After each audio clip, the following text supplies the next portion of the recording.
دەچینە یەکێک لە بانکەکانی نیشتەجێکردن کە تاکە بانکە بەشداربووەکانی لێخۆشبوونی قەرزی خانوبەرە نانگرێتەوە. ئەم هاوڵاتیە هاتووە بۆ پێدانەوەی قەرزەکەی لەژێر ڕۆشنایی ئەو بڕیارەی وەزارەتی دارایی و ئابووری حکوومەتی هەرێمی کوردستان دەری کردووە،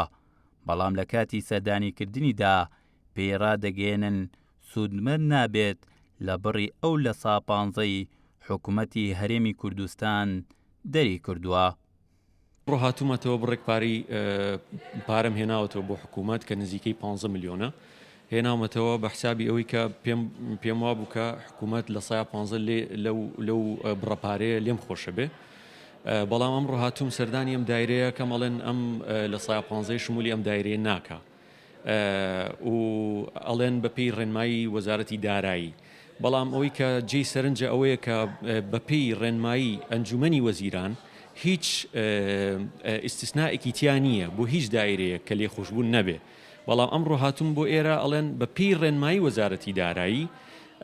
ئەم لە 15 شمولی ئەم دایرەیە ناکات. بەڕاستی من ئەگەر شمولی بکردمە لەوانێت 2 میلیۆن و نیوم بۆ بگەڕایەتەوە لەو پارەیە. تیمی گەلی کوردستان سەردانی بانکی نیشتەجێکردنی کرد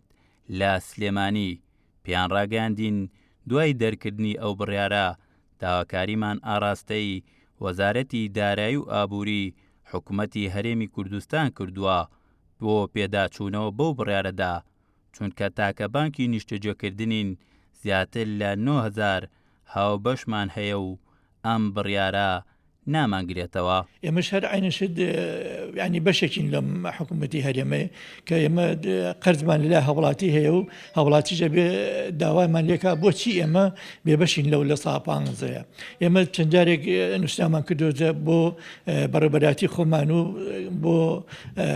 وەزارەتمان کە ئایا ڕێنماییەک شتێک کە هۆی لەبیرچوونی ئەم بڕیارەکە لە قازانجی هەوڵاتی و لە قازانجی فەرمانگەکەمانەیە ئەنجام نەدراوە تکامان کردو کە وەڵامان من ئێسش وەڵامیانە ئەتوانن ئەو تحکومە بکەن لەگەڵ ئەنجومەنی وەزیرانە پەیوەندێکی ڕاستەخۆیان هەبێ هۆی لەبیرچوونی ئەم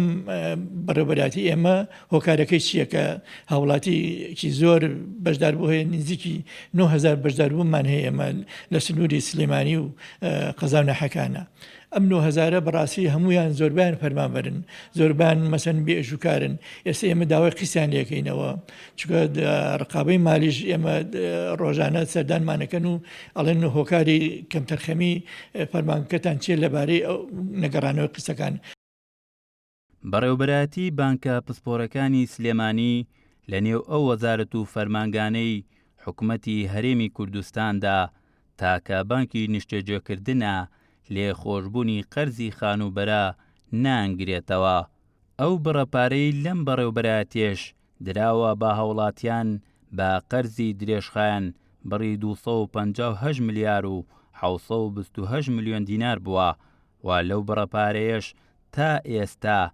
76 میلیارد دینار لە بەشداربووان وەرگیراوەتەوە و گەڕێنراوەتەوە بۆ حکوومەتی هەرێمی کوردستان. شاخەوان عەبدوڵڵا، گەلی کوردستان، سلێمانی.